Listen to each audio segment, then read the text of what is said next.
প্রণাম বিবেকৃত থেকে। আজও সেই পরম পূজনীয় সেই পূজ্যপাদ মহারাজ, আমাদের রামকৃষ্ণ ঘরানার কথা। পূজ্যপাদ মহারাজ কখনোই নিজেকে শ্রী শ্রী ঠাকুরের বিশেষ প্রতিনিধি বা গুরু বলে মনে করতেন না। তিনি নিজেকে কি ভাবতেন তা নিম্নের দুটি ঘটনায় প্রস্ফুটিত হয়েছে। প্রণাম চলাকালে পূজ্যপাদ মহারাজ প্রয়োজন ব্যতীত কোনো বিশেষ কথাবার্তা বলতেন না। তবে যখন কোনো প্রসঙ্গ উঠত তিনি তার যথাযথ উত্তর দিতেন।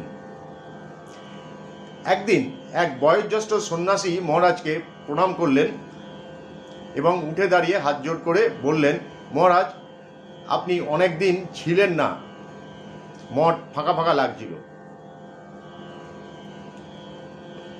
মহারাজ তখন ওই ঘরের চতুর্দিকে টাঙানো শ্রী শ্রী রামকৃষ্ণ, শ্রী মা, স্বামীজি ও অন্যান্য পর্ষদদের ছবির দিকে আঙুল দেখিয়ে বললেন, কেন, তারা তো ছিলেন। সন্ন্যাসী মহারাজ, কিন্তু মহারাজ আপনি হচ্ছেন তাদের প্রতিনিধি। পূজ্যপাদ মহারাজ, তুমিও তো তাদের প্রতিনিধি। সন্ন্যাসী মহারাজ অত্যন্ত বিনম্রভাবে বললেন, মহারাজ আপনি হলেন সংঘের প্রেসিডেন্ট, আপনি আমাদের থেকে অনেক এগিয়ে। একথা শুনে পূজ্যপাদ মহারাজ কিছুক্ষণের জন্য নীরব হয়ে গেলেন। একটু পরেই ওই সন্ন্যাসীর চোখে চোখ রেখে স্থির দৃষ্টিতে দৃঢ় স্বরে বললেন, ঠাকুর কৃপা করে তার পায়ে স্থান দিয়েছেন, এই যথেষ্ট। যাও যাও যাও।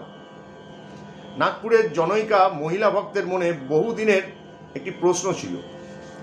নাগপুর আশ্রমের অধ্যক্ষ মহারাজ তাকে বললেন যে পূজ্যপাদ মহারাজ আসছেন দীক্ষা দিতে, তাকে আপনার প্রশ্নটি করতে পারেন।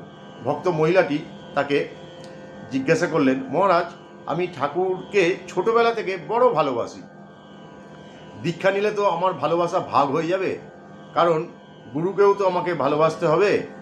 উত্তরে মহারাজ বললেন, তোমাকে ঠাকুরকেই ভালোবাসতে হবে।